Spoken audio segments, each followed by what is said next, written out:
L'équipe, j'espère que vous allez bien, il est donc là, Xavi a fait son grand retour à Barcelone et la présentation, sans surprise, a tenu toutes ses promesses. Les supporters sont venus en nombre au Camp Nou, alors c'est bien beau. Maintenant, place au charbon. Ah, il y a du travail, que ce soit avec l'effectif actuel, Coman n'arrivait déjà pas à trouver un système efficace, ou avec le prochain mercato, même si l'argent manque, des choix forts vont être effectués et un aussi grand nom que Xavi peut attirer n'importe qui. Quoi qu'il arrive, des renforts vont être enregistrés cet été, voire même cet hiver, d'autant plus avec les dernières blessures de Dembélé et Agüero. Alors quel compo va-t-il mettre en place? Quels joueurs vont entrer dans ses plans? Bah on va essayer d'imaginer la chose en prenant compte de tous les critères, certains qu'on vient à peine d'énoncer, d'autres qui vont s'ajouter. Faites-moi votre 11 dans les commentaires les amis, comme ça vous pourrez un petit peu comparer avec le mien en fin de vidéo. Bref, on va directement entrer dans le vif du sujet. Je rappelle rapidement que la vidéo du jour est sponsorisée par OneFootball, l'application numéro 1 sur toute l'actualité du ballon rond, toujours gratuite, évidemment ça bouge pas, le lien est dans la description. Tant qu'à faire, lâchez votre meilleur pouce bleu pour le soutien, le référencement. Et parce que c'est important, voilà, merci vraiment à ceux qui le feront. Et faites-le vraiment, pour le coup, la barre des 5000, ce sera incroyable.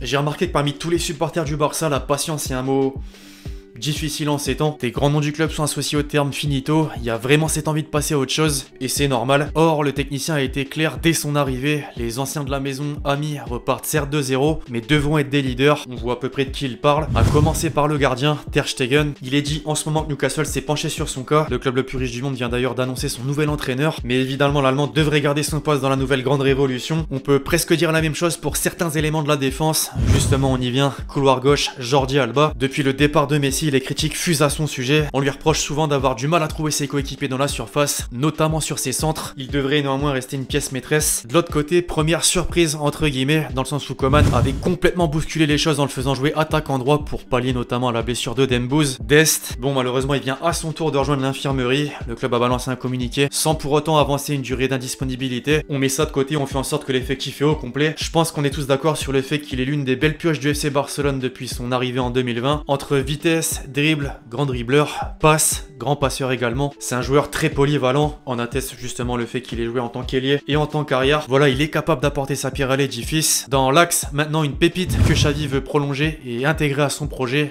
Araujo. Pour reprendre les propos des médias espagnols, il est déjà très satisfait de l'attitude du défenseur. Sur le terrain, il se montre souvent présent dans les duels, il a un très bon jeu de tête, rapide, et ça c'est une qualité que le nouvel homme à la tête de l'équipe veut pour sa charnière. Rip Gérard Piqué, plus sérieusement, reste à confirmer sur la durée avec d'éventuelles nouvelles arrivées.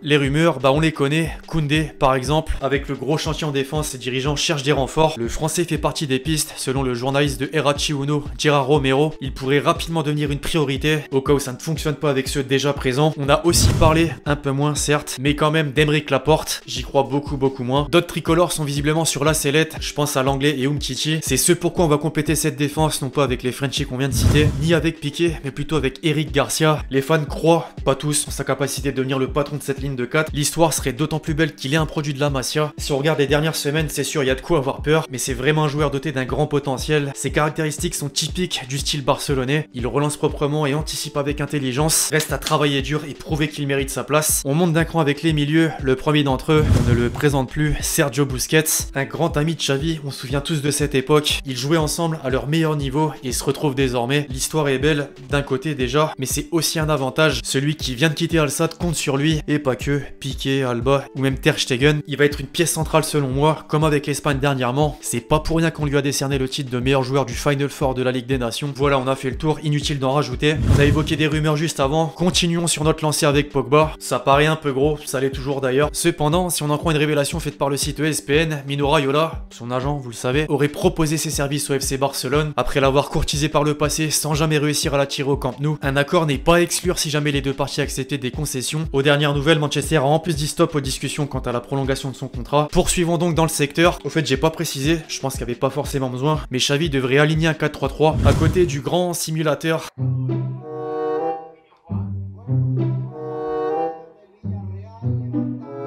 J'étais obligé, quel escroc. À droite, Frenkie de Jong. Les avis sont très partagés à son sujet. On lui reproche surtout de pas assumer son statut de leader technique, celui qu'il avait à l'époque de l'Ajax et celui qu'il avait à quelques moments sous les couleurs rouge et bleu. Ça a un peu disparu sur la durée. Il y a cette nécessité de retrouver son meilleur niveau, d'autant plus pour un joueur qui a coûté 86 millions d'euros en 2019. Si ça marche pas, bah attention, derrière il y a une panoplie de jeunes, je pense à Gavi notamment. En parlant de jeunesse, tenez les amis, à gauche, l'un des hommes de demain qui a déjà conquis la saison dernière, l'infatigable Pedri. À seul seulement 18 ans et en un an, il aura joué 73 matchs, toutes compétitions confondues. Le visage affiché lors des JO en disait long sur son énergie physique et mentale. Après, c'est bien beau de jouer des matchs, lui n'a pas fait qu'acte de présence. Luis Enrique n'avait jamais vu ça auparavant. Il a énormément de qualités, pas besoin de les énoncer, vous les connaissez. Pedri est donc un enjeu de taille pour le Barça et les espoirs sont permis. Le crack a récemment prolongé jusqu'en 2026 et veut s'investir pleinement. Vite, vraiment qu'il revienne à 100% aux commandes du nouveau boss. L'attaque, à présent, c'est arrivé vite. Et comme pour Pedri, tiens, le futur du club catalan, Ansu Fati. Quand on voit toutes les unes de Mundo Deportivo, Sport, en Catalogne en fait, on a vite compris sur qui le pari est fait. Après une période d'absence, il était enfin de retour dernièrement. On a vu la différence, notamment en Ligue des Champions. C'était lui le seul et unique buteur face à Kiev. Pas le plus grand adversaire, mais fallait gagner. Il y a encore beaucoup à faire pour devenir un grand, mais le joyau suit déjà les traces d'un certain Messi. Fati est le Blaugrana qui a marqué le plus de buts avant ses 19 ans, avec le meilleur pourcentage de réussite, des buts sur le peu de frappes cadrées. Voilà, maintenant c'est beau de parler, il faut poursuivre sur cette lancée. Au rayon des rumeurs, tenez, évidemment il y en a énormément dans le secteur offensif, à gauche en particulier, Kingsley Coman, notamment suite à la non-prolongation de son contrat au Bayern. Il demande trop et le club allemand se serait résigné. L'avancante de Salzbourg, Adeyemi, est aussi citée, un peu moins quand même, de nombreux clubs se sont positionnés. Le Bayern, justement, et le Borussia Dortmund. Restons donc réalistes avec Ansu Fati. Quant à l'opposé désormais,